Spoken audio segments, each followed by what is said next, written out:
नमस्कार दोस्तों, आज मैं लेकर आया हूँ आप लोगों के बीच में उत्पन्ना एकादशी व्रत। उत्पन्ना एकादशी व्रत जो कि सभी एकादशियों में सर्वश्रेष्ठ मानी जाती है। वैसे तो साल में 24 एकादशी पड़ती हैं और अधिक मास की 2 एकादशी को मिलाकर टोटल 26 एकादशी एक साल में होती है। उत्पन्ना एकादशी का महत्व सर्वश्रेष्ठ बताया गया है। धर्मराज युधिष्ठिर कहने लगे कि हे भगवान, मैंने कार्तिक शुक्ल एकादशी तथा प्रबोधनी एकादशी का सविस्तार वर्णन सुना। अब आप कृपा करके मुझे मार्गशीर्ष माह के कृष्ण पक्ष की एकादशी के विषय में भी बतलाइए। इस एकादशी का क्या नाम है तथा इसके व्रत का क्या विधान है, इसकी विधि क्या है, इसका व्रत करने से किस फल की प्राप्ति होती है, कृपया यह सब विधान पूर्वक कहिए। भगवान श्री कृष्ण बोले, मार्गशीर्ष माह के कृष्ण पक्ष में आने वाली इस एकादशी को उत्पन्ना एकादशी कहा जाता है। यह व्रत शंखोद्धार तीर्थ में स्नान करके भगवान के दर्शन से जो फल प्राप्त होता है उसके बराबर पुण्य मिलता है। व्रत करने वाले भक्त को चोर, पाखंडी, पर स्त्रीगामी, निंदक, मिथ्याभाषी तथा किसी भी प्रकार के पापी से बात नहीं करनी चाहिए। इसका महात्म्य मैं तुमसे कहता हूँ, ध्यान पूर्वक सुनो। युधिष्ठिर कहने लगे कि हे भगवान, आपने हजारों यज्ञ और लाख गौदान को भी एकादशी व्रत के बराबर नहीं बताया, तो यह तिथि सब तिथियों से उत्तम कैसे हुई, बताइए। भगवान कहने लगे, हे युधिष्ठिर, सतयुग में मूर नाम का दैत्य उत्पन्न हुआ। वह बड़ा बलवान और भयानक था। उस प्रचंड दैत्य ने इंद्र, आदित्य, वसु, वायु, अग्नि आदि सभी देवताओं को पराजित करके भगा दिया। तब इंद्र सहित सभी देवताओं ने भयभीत होकर भगवान शिव से सारा वृतांत कहा और बोले, हे कैलाशपति, मूर दैत्य से भयभीत होकर सब देवता मृत्युलोक में फिर रहे हैं।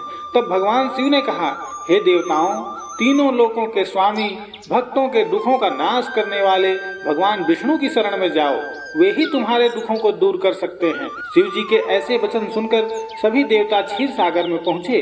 वहाँ भगवान को शयन करते देख हाथ जोड़ उनकी स्तुति करने लगे कि हे देवताओं द्वारा स्तुति करने योग्य प्रभु, आपको बारंबार नमस्कार है। देवताओं की रक्षा करने वाले मधुसूदन, आपको नमस्कार है। आप हमारी रक्षा करें। दैत्यों से भयभीत होकर हम सब आपकी शरण में आए हैं। आप इस संसार के कर्ता, माता पिता, उत्पत्ति और पालन करता और संहार करता हैं। सबको शांति प्रदान करने वाले हैं। आकाश और पाताल भी आप ही हैं। सबके पितामह ब्रह्मा, सूर्य, चंद्र, अग्नि, सामग्री, होम, आहुति, मंत्र, तंत्र, जप, यजमान, यज्ञ, कर्म, कर्ता, भोक्ता भी आप ही हैं। आप सर्वव्यापक हैं। आपके सिवा तीनों लोक में चर तथा अचर कुछ भी नहीं है। हे भगवान, दैत्यों ने हमको जीतकर स्वर्ग से भ्रष्ट कर दिया है और हम सब देवता इधर उधर भागे भागे फिर रहे हैं। आप उन दैत्यों से हम सबकी रक्षा करें।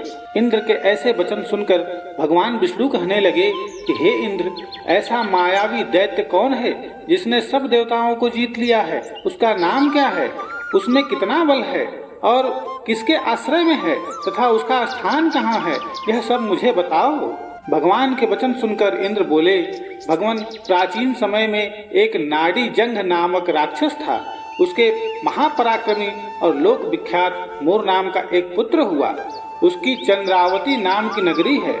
उसी ने सब देवताओं को स्वर्ग से निकालकर वहां अपना अधिकार जमा लिया है। उसने इंद्र, अग्नि, वरुण, यम, वायु, ईश, चंद्रमा, नैऋत्य आदि सबके स्थान पर अधिकार कर लिया है। सूर्य बनकर स्वयं ही प्रकाश करता है, स्वयं ही मेघ बनकर बैठा है और सबसे अजेय है। हे असुर निकंदन, उस दुष्ट को मारकर देवताओं को अजेय बनाइए। यह वचन सुनकर भगवान ने कहा, हे देवताओं, मैं शीघ्र ही उसका संहार करूंगा। तुम चंद्रावती नगरी जाओ। इस प्रकार कहकर भगवान सहित सभी देवताओं ने चंद्रावती नगरी की ओर प्रस्थान किया। उस समय जब दैत्य मूर सेना सहित युद्ध भूमि में गरज रहा था, उसकी भयानक गर्जना सुनकर सभी देवता भय के मारे चारों दिशाओं में भागने लगे। जब स्वयं भगवान रणभूमि में आए तो दैत्य उन पर भी अस्त्र शस्त्र आयुध लेकर दौड़े। भगवान ने उन्हें सर्प के समान अपने बाणों से बेंध डाला। बहुत से दैत्य मारे गए, केवल मूर बचा रहा। वह अविचल भाव से भगवान के साथ युद्ध करता रहा। भगवान जो भी तीक्ष्ण बाण चलाते वो उसके लिए पुष्प सिद्ध हो जाते। उसका शरीर छिन्न भिन्न हो गया, किंतु वह लगातार युद्ध करता रहा। दोनों के बीच मल्ल युद्ध भी हुआ।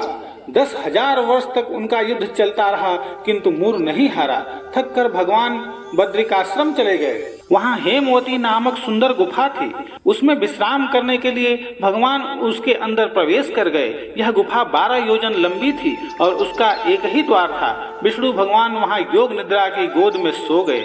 मुर भी पीछे पीछे आ गया और भगवान को सोया देखकर मारने को उद्यत हुआ। तभी भगवान के शरीर से उज्जवल कांतिमय ज्वलंत रूप वाली देवी प्रकट हुई। देवी ने राक्षस मुर को ललकारा, युद्ध किया और उसे तत्काल मौत के घाट उतार दिया।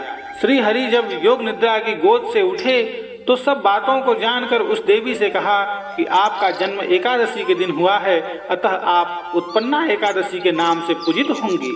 आपके भक्त वही होंगे जो मेरे भक्त हैं। जो मेरी कृपा प्राप्त करेगा वही आपकी भी कृपा प्राप्त करेगा। जय श्री हरि। अगर वीडियो पसंद आया हो तो वीडियो को लाइक करें। चैनल को सब्सक्राइब नहीं किया है अभी तक तो चैनल को सब्सक्राइब करें। साथ ही बेल आइकन को प्रेस कर दें ताकि ऐसी ही अच्छी अच्छी कथाएं आपको निरंतर मिलती रहें। तो चलिए फिर मिलेंगे अगले वीडियो में। तब तक के लिए नमस्कार।